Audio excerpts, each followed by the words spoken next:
والذين إذا فعلوا فاحشة أو ظلموا أنفسهم ذكروا الله فاستغفروا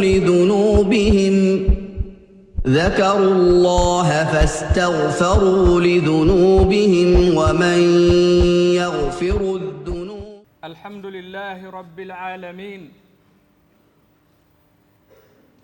هو الذي يتولى الصالحين،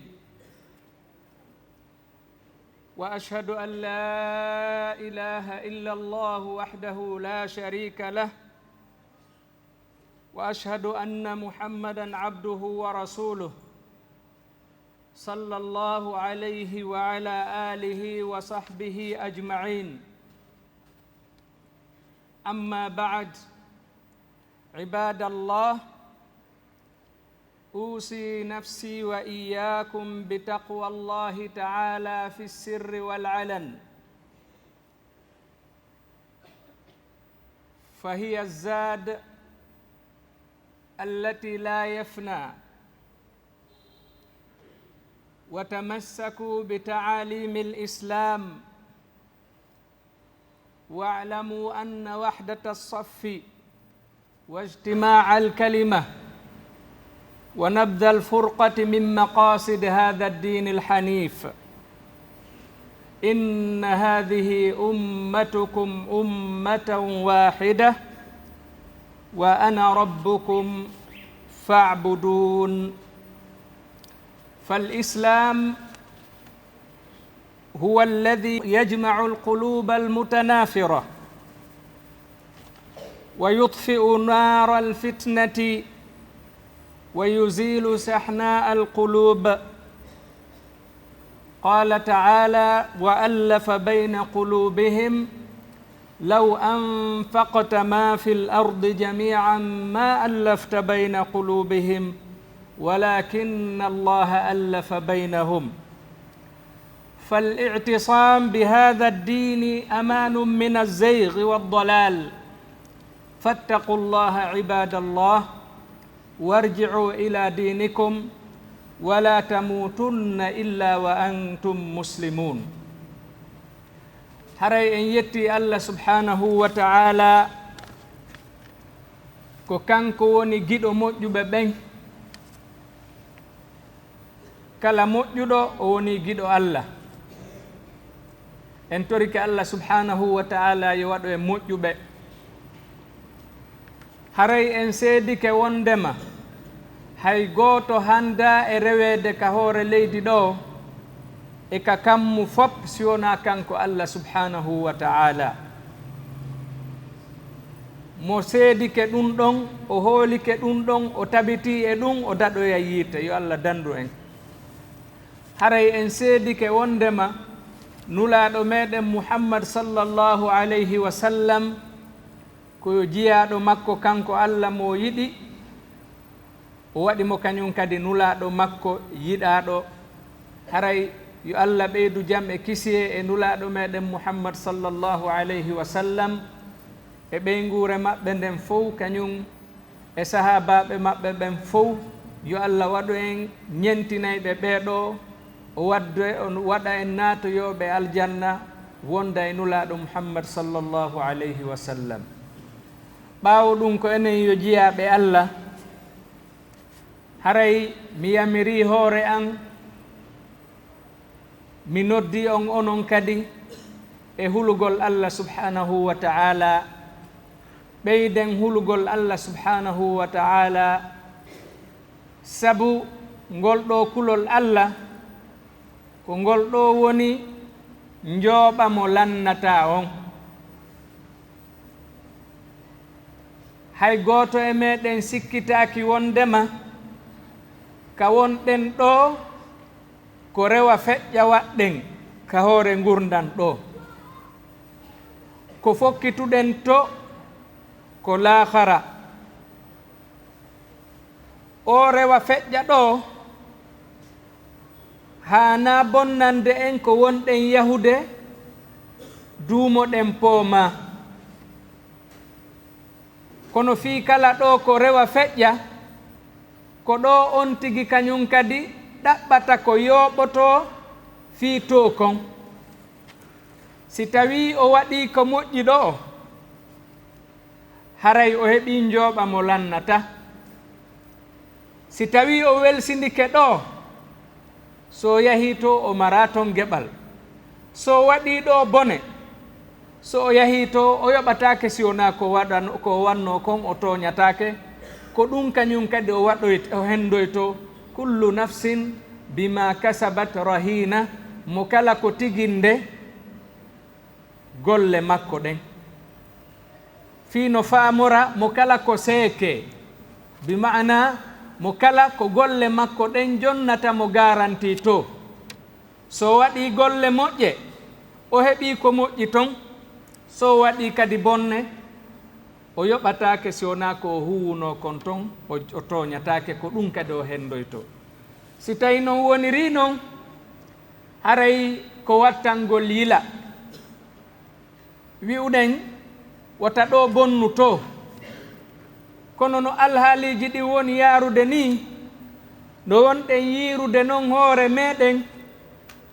Mi fuɗɗora e wonki ankin haa e woɓɓe goo a sikkay ko en jonnaɓe garanti wondema ɗo en iwata ɗo. Ma ɗum a sikkay si en iwi ɗo en maayi haray lanni wano woɓɓe goo kañum kadi sikkirno non.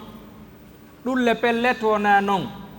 za'ama alladina kafaru an lan yub'athu qul bala wa rabbi latub'athunna thumma latunabba'unna bima amiltum wa dhalika ala allahi yasir. Yedduɓe ɓen ɓe aaƴike, bimana ɓe wowli fenande ko wata wonde jamais gonga, ko ɗum woni za'am. ɓeɗo ɓe aaƴike ɓe feni wondema ɓe imminoytake few. wi'uɓe o woye wona non jamais, ko pellet on immintinoyte. latub'athunna on immintinoyte, thumma latunabba'unna pellet kañum kadi on andinoyte konko huwuno ɗon. waɗugol ɗum sattana Allah. Si tawi noon pellet Allah waɗi enen ko en julɓe hiɗen hooli wondema en immitoyto, haray ko wattangol lilaye hay hunde wota geru bonnana en ton. wona fi ɗaɓɓere jawdi wota bonnan en ton. sindi heɓike kadi wota ndi bonnan en ton. wona fi wasugol tawa fusmara hino tampi, ɗum kadi wota waɗu ha bonnana en ton. wona fi ɗaɓɓugol jahuji aduna, ɗum kadi wota bonnan en ton. wona fi laamu en heɓi laamu, ɗum wota bonnan en ton. wona fi hiɗen faala laamu, ɗum kadi wota bonnan en ton. wona fi a heɓi doole, ɗum wota bonnane ton. wona fi hiɗa loyi, ɗum wota bonnane.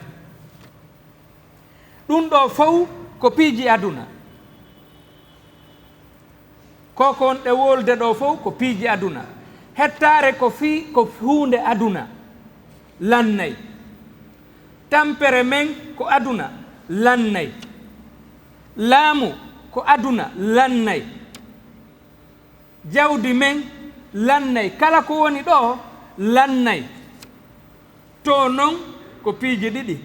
si moƴƴi lannata, si boni lannata.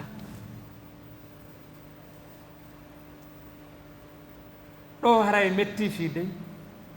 si boni lannata, par ce que ko Allah wiyata en khalidina fiha, ɓe ɗiɗo non ma damati samawatu wal ard.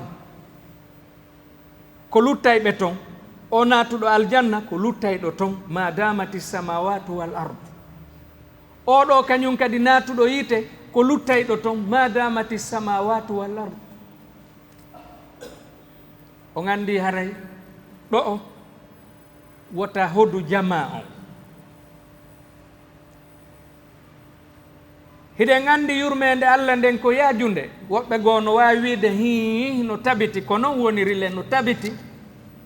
ahlu sunna wal jamaa hino hooli wondema no woodi woɓɓe bonnoyayɓe tawa ɓe nangoyte ɓe naade yiite, kono tawa bonnere nde ɓe waɗi nden nde hewtano shirkangol Allah subhanahu wa ta'ala.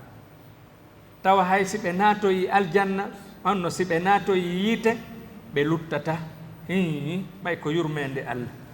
Kono noon lette Allah ɗen hay si ko tierce hum ko yona seconde ɗen hino muusi ko ɗum Allah subhanahu wa ta'ala wi nabbi ibadi anni ana alghafuru rrahim wa anna adabi huwa aladabu alalim.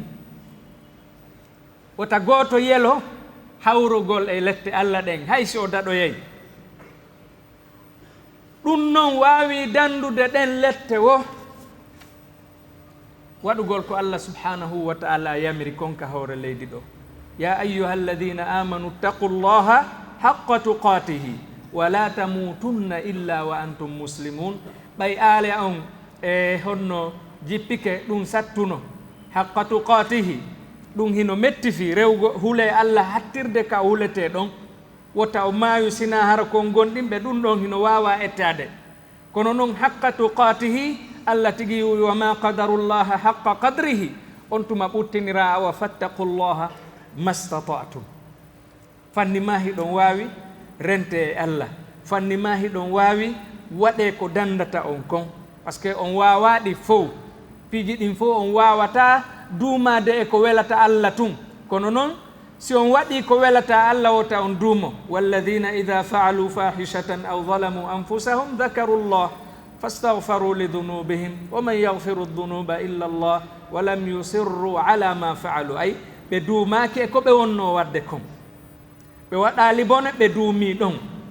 oɗo si wiyama hulu Allah o mettamo ɓernde nden. sa fewti goɗɗo wi hulu Allah ko yo taw o enna hi sami'na wa ata'na, men nani men jaɓi, wona akhadhatu al-izzatu bil ithm.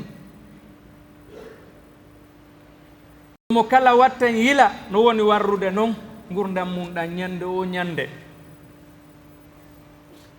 e alhaali no fewndori wo e ka woni huwude golle wo ko be dartana hoore muɗum. si tawi a ndaari a tawi e neele komi woni wadde kon miɗo tamƴini ɗum ɗo hino feppodiri e ko Allah yiɗi o yarli haray tabita. qul amantu billah thumma staqim. wiyumi gonɗini Allah duumoɗa e hoore ɗum ɗon.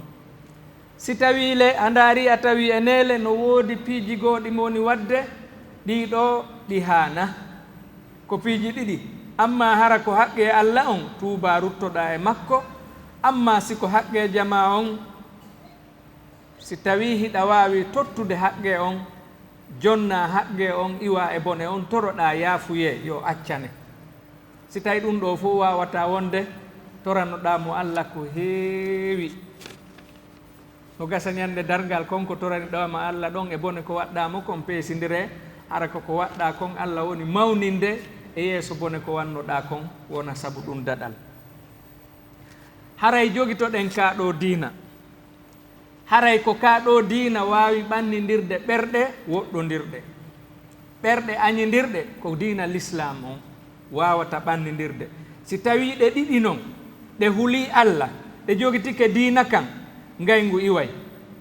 Allah subhanahu wa ta'ala holli ɗum en hakkunde ansariyankoɓe Madina. ɓeɗo hari hitande be hino haɓa, ɓeɗa foola, ɓeɗa prépare o fi yo fooloy ndeya hitande no anda. woɓɓe goo hino ɗon ko ɗum ɗon woni affaire ji maɓɓe ɗin, ko ɗum ɗon marsinta affaire ji maɓɓe ɗin, ko yo ɓe armu ɓeɗa, ɓe arma ɓeɗa, ɓe piira. si ɓeɗa armike ɓuri ɓeɗa, ɓe piiri, ɓe fooli, ɓe armoya ɓeɗa kadi fino ɓe foolira ruttura noon kamɓe ɓe jogii jawle ɗen fof, kamɓe ɓe ala e gere ɗen.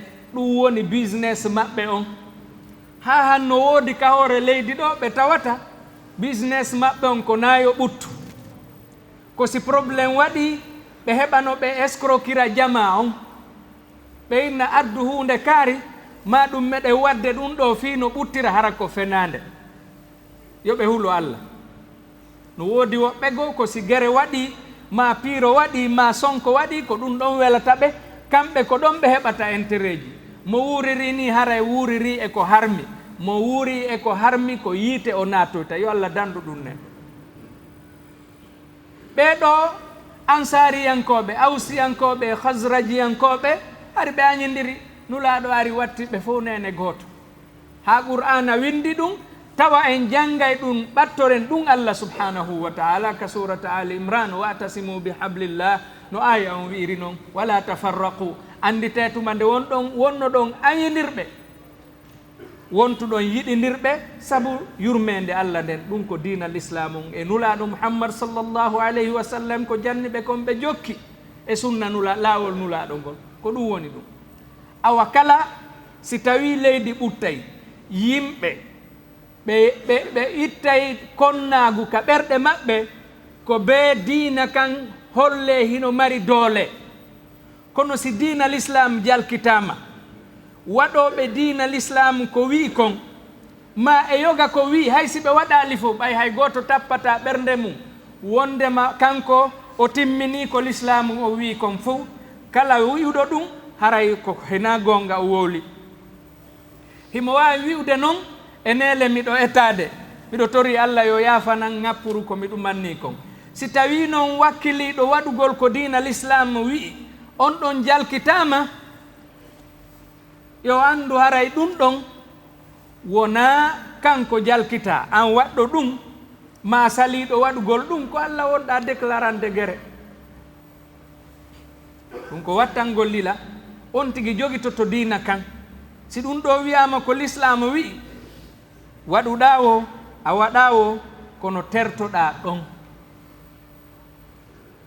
ko ɓurma moƴƴande noon ko ya geru waɗa heta hay hunde hode e ɗum par ce que ko Allah wi wala tamutunna illa wa antum muslimun taw mayu sina hara ɗon jebbilani Allah amara pacte amara rendez-vous ko honde say mayata.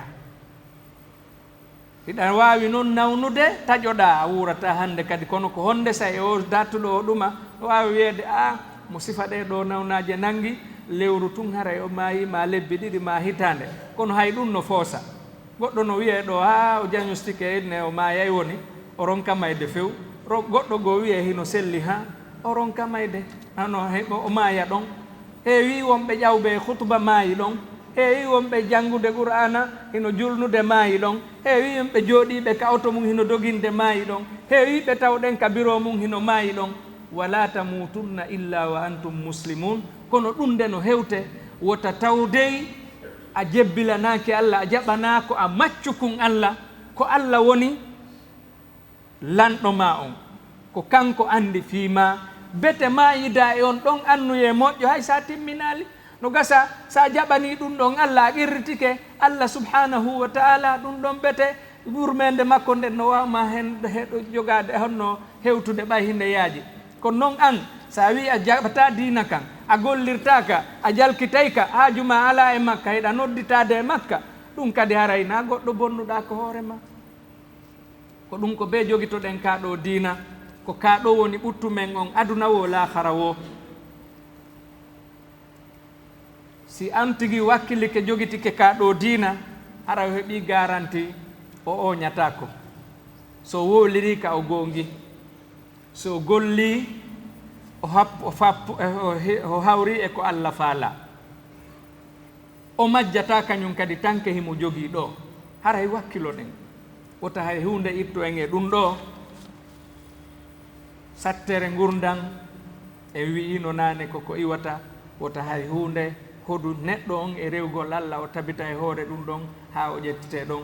أقول ما تسمعون وأستغفر الله العظيم لي ولكم ولسائر المسلمين جميعا فاستغفروه إنه هو الغفور الرحيم. الحمد لله رب العالمين هو ولينا ومولانا ولا عدوان إلا على الظالمين. أرأيتي الله سبحانه وتعالى كانكو نجد أمنغم كانكو كدو نجد أمو جبه بنفو انتورك يا الله أكو إن جيغول مكونغول haray en juuli e nulaaɗo meɗen Muhammad sallallahu alayhi wa sallam en toranike sahaba ɓen fof kañum kadi moƴƴere adna e lahara. Haray ko enen yo julɓe yen anndu fewndo ɗo e leydi men ndin mo kala ko konnaagu on si ndaarama ko woni ka ɓernde makko kon e yiɗugol jama on a taway ko konnaagu ngun woni fayda ɓurude ka nder ɓernde taho si ndarama kadi jamaje ɗin ko wona wowlede kon ma ko windete kon ma ko nanete kon a taway ko haalaji payagu e haalaji ɗi wawata ɓannidirde yimɓe. ɗum kadi si ndarama kuuɗeji ko wona waɗede kon hakkunde jama on, ɗum kadi a ndaray tawa ene wona golle moƴƴinayɗe hakkunde jama. ɗum ɗo noon fof si tawi jaalike e yimɓe yoɓe andu haray Allah jippinta yurmede makko nden e maɓɓe ko sattede tun e gurdam maɓɓe ɗan. wono en wola wowlude ɗum ɗo dey fi tun ko haala ko pellet ko ɗulle wonata. ɗum noon sa waɗi ɗum sabu goɗɗo haray ko hoorema perdinɗa wona goɗɗo.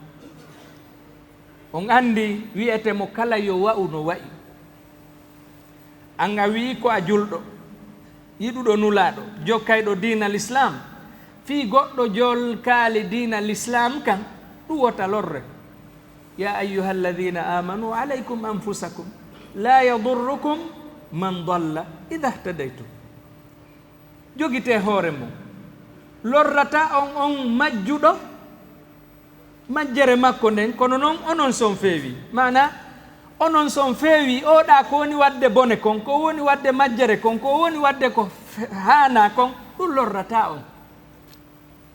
madama on yiɗa ko boni kon, koko moƴƴi faalano ɗon jama on, kanko o bonni ko kanko. kono si o bonni a bonni, a woni imma'a.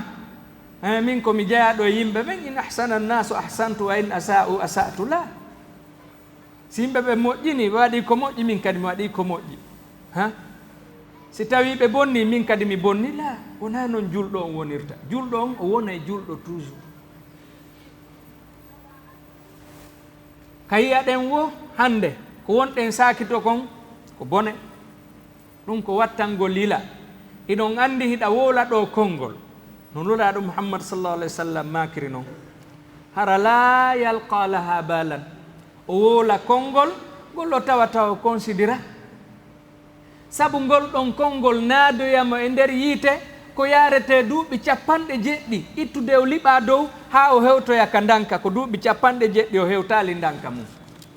sabu konngol ngol o humpa, c'est à dire ngol o sikkata ɗum adday mo e ko masibo. o wola kadi konngol yiɗa ngal Allah yiɗi, hara tode o sikkay ɗum modi ɗum na hay hunde no, kono sabu ɗum Allah ɓantiro e mo e darjaji ɗi o kanko tigi o ngalɗata o inna mi waɗali ha hangolle ko tawata mi méritinay lan hewtugol ɗum ɗo sabu konnguɗi ɗin. o andi konngol hino hulɓini, ɗengal hino hulɓini. ko yontigi reeno, yontigi rento kañum kadi e sakitugol hunde luttayde. hande réseaux sociaux ji ɗin ko falɗa o a waɗay ton, siɗa faala a waɗay ko moƴƴi, siɗa faala a waɗay ko boni, hara goto kadi yiyalima. hino wawi wonde, kono noon andu a suuɗaki Allah. hiɗa wawi wadde ɗo goɗɗum hande ko bonnata, tawa bone ɗum continue siècle ji ma duuɓi milliard ji. tawa bone ma on a waɗimo hande ɗo, kono bone on o lorray duuɓi temeɗɗe ma duuɓi wulɗe ma ɓuri ɗum. ma damati samawat hande kamarɗa o seede mum mo kala e meɗen wonɓe toon ɓen no publia piihoy, ɓe waɗa wano photo e maɓɓe, ma photo hunde kaari ma waɗa toon konnguɗi, wona duuɓi ɓe addanoye ɓe innama hino souvenir hunde kaari yaltita ɗon ka. yaltita ɓe inna ɗum ɗo a publionu ɗon ɗo, wano hande o datuɗo heɓi duuɓi 5 ɓi publiuɗa ɗum ɗo, ma heɓi duuɓi 10 ɓi publiuɗa ɗum ɗo. ɗum ɗon wawi wonde ko bani adama waɗi. on andi si tawi koko boni yaltanima, andi a waɗino suuɗotako luttay, haray kamɓe ɓe jogui toon. si woniri ni bani adama waɗiri ni, Allah kan yawma yab'athuhum llahu jami'an fayunabbi'uhum bima amilu ahsahu llahu wa nasu. ɗo ko exemple on ni, an a yejjitino a publino depuis o date ɗo woni duuɓi 10, kono ɓe yaltinane ɗon. walillahi lmathalu l ala. Allah a immintino e ɓe fof ñande dargal, o andina ɓe fof kadi koɓe wanno kon. kamɓe ɓe yejjitino, kono noon Allah subhanahu wa taala hino mofti ɗum, yejjitata ko few. haray ko wattango lila e kala mo yiyoton do konnagu moɓike e makko ka ɓernde o ka ɗengal o ka kuuɗe o yo anndu hara e diina kan o serti e makka hay noon simo nder ton par ce que di ɗum koko fembata diina hiya alhaliqa albagda aladawatu walbagda hiya alhaliqa wa hiya haliqa liddin faqat laysa haliqatu sha'ri fembay sa ƴetti joni laɓarki a fembi hoore ma nden sukun ɗum iway ko noon kadi konnagu bonnirta diina ma kan ka iway few ɗum noon wattango lila alhamdulillah ha joni piihoy ukkoto koye men koye hay ɗum si tawi en heɓanno haqqille haray ukkata ko fi piiji politique aduna hay ɗum si tawi hara en daruno ka ɗum iwri to en pirata no fi ɗum par ce que ka ɗum iwri to en yeyi ɗiɗo no yalta ɓe cippira ha wiye kaarijo fooli kono en yaali ha han siportuɗo e oɗa siɓɓe ma siportuɗo e oɗa hino piiride fi ɗum ɓe piiridata ko ɓenna e gasi si Allah jaɓi menen kadi men dartoya no men ɗumannora aroya kamɓe kadi ɓe foola lanni jam waalo tallo jokke ha ko halda kon ɗumanno gasi kono enen ɗo hay si wiyama ko élection no arde e nder ɗum ɗo en fuɗɗike piiro en fuɗɗike yennidiro tellenma politique on alhamdulillah ha hande ɗum ɗon taho ƴaŋali wuuro dangal wiya joni mi huwondirta e oɗo par ce que ko leñol kaariwol min komi leñol kaariwol ko kaarijo ni mi huwondirta e makko haaju an ala e makko mi yeeyatamo taw yeeyan ɗum ɗon hewtal taw kono sen wattanali ila ɗum kadi hewtoye ka ɗum hewti wo haray yurmede Allah e wi e on ɗon jama yo Allah dandu en sifa ɗum ko wiyete o leƴƴiyagal ko hunde luuɓunde hay goto e meɗen noon no andi si tawi nokku luuɓi o iway ɗon joni noon si tawi ko Allah e nulaɗo makko on wi hunde nde luuɓi na ko sikkaten ɗo kon no luuɓi mo golliri ɗum o maayi e hoore ɗum leƴƴiyagal haray ko mita tan jahiliya mayde mo ala diina o maayiri haray kadi ko e ndin luuri o luttata mum yo Allah dandu en ko wattango lila ndaare nulaɗo meɗen Muhammad sallallahu alayhi wa sallam hay si tawino ɓe lorrama ɓe accay ɓe yaltinano makka ɓe yahi madina ɓe heɓoy doole ɓe laami aduna on fof ɓe arti makka hay goto wawali ɓe dartade wiya awa kala natuɗo e galle Abou Soufiana o daɗi kala arɗo ka suudu Kaaba woni ɗon o daɗi kala natuɗo ka suudu mum o daɗi kono kala fottaɗo darti haray o yeebi hoore makko kanko yeebi hoore makko nulaɗo ari ha naati fo no sikka ala ko nulaɗo waɗaka makka ɗon e lorrede kono nulaɗo landi kon ɗum sikkuɗon mi waɗay on ɓe fof ɓe inni a andi goɗɗo si loyi fewdo ɗon ko moƴƴi tun o wolata ni ko a ɓiɗɗo siɗɗo moƴƴo ko a siɗɗo moƴƴo ɓiɗɗo siɗɗo moƴƴo ni awa accite mi yahe on fof ko on libre hay hunde goɗɗo waɗata on lorra to de ɓay yahama gere Hunayn ɓay hewti ko ɓen natuɓe ɗon ne ɓaali ɓen ɓurno heɓude piiji honateriji aduna nulaɗo hokki ɓe fof fi hollugol goɗɗum ɗum wondema yo ɓe wonu tranquille ɓerde maɓɓe ta hulu ɓe naati l'islam ɓe accanama few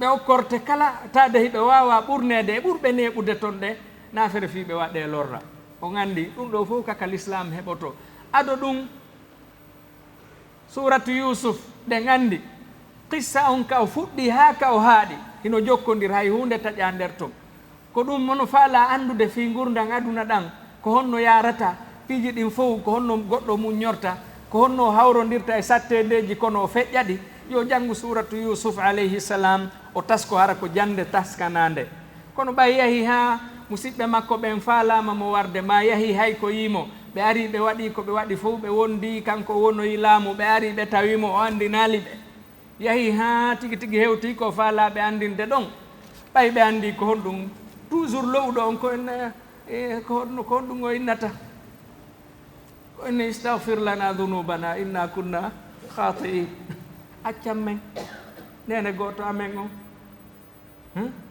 enele men faljuno toujours lowɗo si yahi ha o loyi ko noon o wolirta.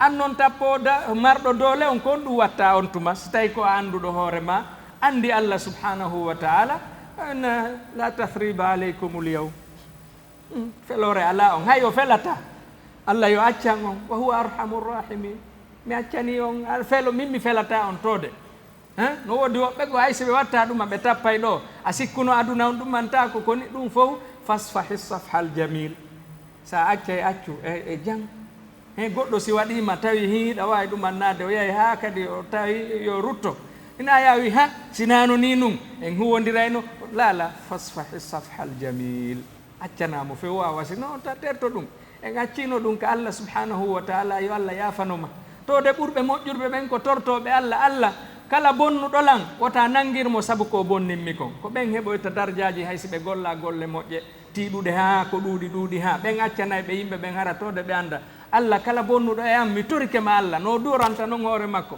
accanmo wota ɗum wonu saabu o natoya yiite saabu ko bonninmi kon an natoye aljanna heɓoya dardiaji hay sa ɗuuɗali e waɗugol nafilaji ko tiiɗi sa ɗumi e farillaji ɗin hay sa ɗuɗɗinal ɗuma saabu ɗum ɗo nadoye aljanna kono ɗum goɗɗo fa laaɓuri ɗum wattane yila yandi fi Allah no winnede imamɓe ɓen ala wowlede kono acce haysi men ala wolude acce waɗa noon men gotum e juma be mo men wowli gotum petwa ɗon ɗum ɗon daron sen hewtayi wano hewtirɗen ni fi kala men ala wolude imam ɓen ala wolude gonga gasi kono koko men woni wowlude ɗi hutubaji ñande o ñande accemo kala e men waɗana en gotum e mum jumare be jumaroyore kadi waɗoya gotum kun a waɗano ɓawo nden kadi waɗoya gotum kun waɗano daren si moƴƴata hay si men ala wolude kono noon no imamu ɓen wowlirta noon wa'atawa no neɗɗo mo kaɗatal to wowlirta hiɓe waɗana laawol hay ko honno ɓe wajorta hay a wajata ko goɗɗo ni direct tawde jama o en fof ɗen andi ɗum sa yi goɗɗo ɗo kaari a waɗi ko harmi arayna waju noon hay sa wi kaari nani waɗirte hara ko doy tawde jama o wona waju noon ko l'islam o wi ɗum ɗon haray a her simmono woni kono son weddodi a yewtirimo doy haray ko ɗum ɗo woni waju ɓiyaw ɓen noon imamɓe ɓen ala wolude est ce que hiɓe andi gunɗoji maɓɓe ɓe fof kono yo Allah yaafo fof en torike Allah yo Allah yaafano en fof o moƴƴina fi meɗen o waɗa en yimɓe ruttotoɓe e dina ɓeru ko anduɗen kon walaw annahum faalu ma yu'aduna bihi lakana hayran lahum wa ashadda tathbita ka si tawino ko wajortoɗen kon fof e min komi woni wajorde on kon fof tawi ko min attoto wadde onon kadi jokkon ɗon harayno ɗum tiiɗinino en e wonino yimɓe kelɗuɓe pattiɓe Allah subhanahu wa ta'ala aqulu ma tasma'un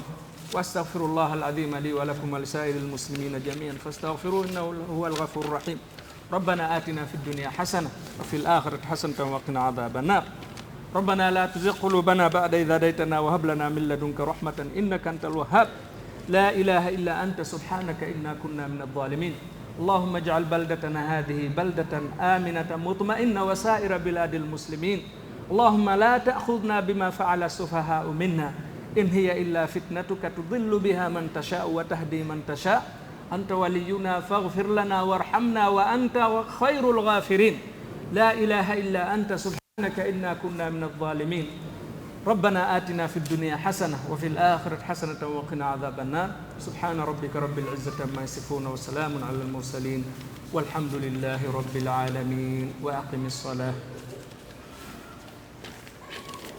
والذين إذا فعلوا فاحشة أو ظلموا أنفسهم ذكروا الله فاستغفروا